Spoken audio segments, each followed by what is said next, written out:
Welcome back, true believers, elite legend, back at you guys with another figure from the Into the Spiderverse wave.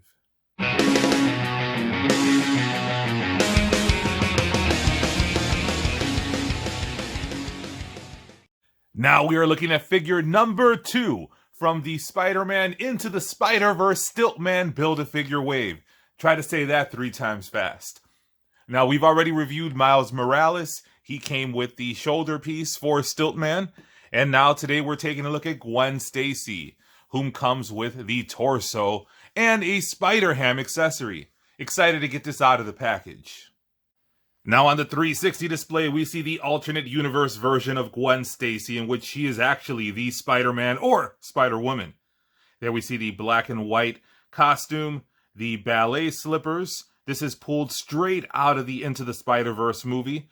There we see the back of her accessory, the Spider-Ham. And before I started reviewing this wave, I was considering Gwen Stacy to be an accessory to the Stilt-Man. However, I am now all in on the Spider-Verse, at least a movie portion of the figures, and really wish that I wouldn't have sold Spider-Nor. Now, before we take a look at Gwen's articulation, one of the things that I forgot to point out during my Miles Morales video was the elbow articulation and the fact that this figure does use Pinless technology. So as you can see, initially I thought it was just a regular single jointed elbow that they use on the female figure since this is so small, but he does have a double jointed elbow. And also the knees are pinless. The very spindly knees. Would have been hard to find pegs that would be small enough for this figure. Now let's take a look at Gwen's articulation. So as you see the head, very good articulation there. I don't know if you could pick it up in the camera, but she does have a sculpted on eyebrow piercing. That's a great detail. This cowl is removable. We'll get to that in a moment. Pinless elbows, but then again, female figures have always been pinless, but you can get a really good bend here. Got the usual hinge there. Leg kicks up not very far. We need some better articulation than that for a figure that's supposed to basically be similar to Spider-Man. She has a thigh rotation, double jointed pinless knee, calf rotation, and the ankle hinge. Again, there is no waist articulation other than the diaphragm, and it is not a good diaphragm like they used on the Domino figure. And now with her hood on, the articulation is not hindered at all. Quick way to lose points in the articulation department is not being able to do sweet chin music. Not only does that hurt you in a fight, it also hurts you when you're trying to pose your figures.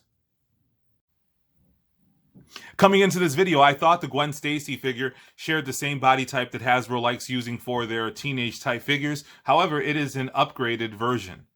On the right, we see the Hobgoblin Wave Spider-Woman, and on the left, we see Miss Marvel, whom somehow has risen like the Phoenix from the trash bin in Elite Legends collection room. Now, I give Hasbro credit for upgrading the teenage body mold, which we see on Gwen Stacy in the center. However, when you look at it next to the body mold that Hasbro uses for 99.9% of their non-teenage female characters, you can see that it's very, very close.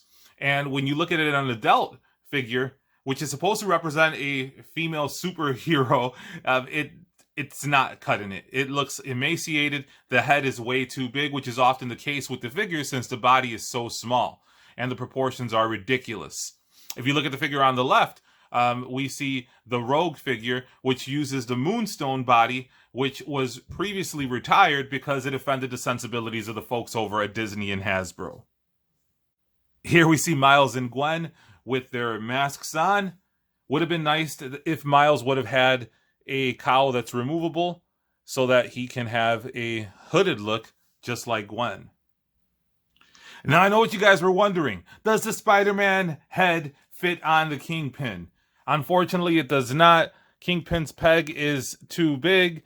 and the hole is too small. Now, Elite Legend has ways to try to get a peg to fit into a small hole, but I don't want to use a Dremel. A picture is worth 1,000 words. Young Miles never has anyone to play with, finally has somebody to go one-on-one with, and he's snoozing. As you can see, Spider-Ham is looking on in disappointment. But we do see Gwen Stacy working on that crossover.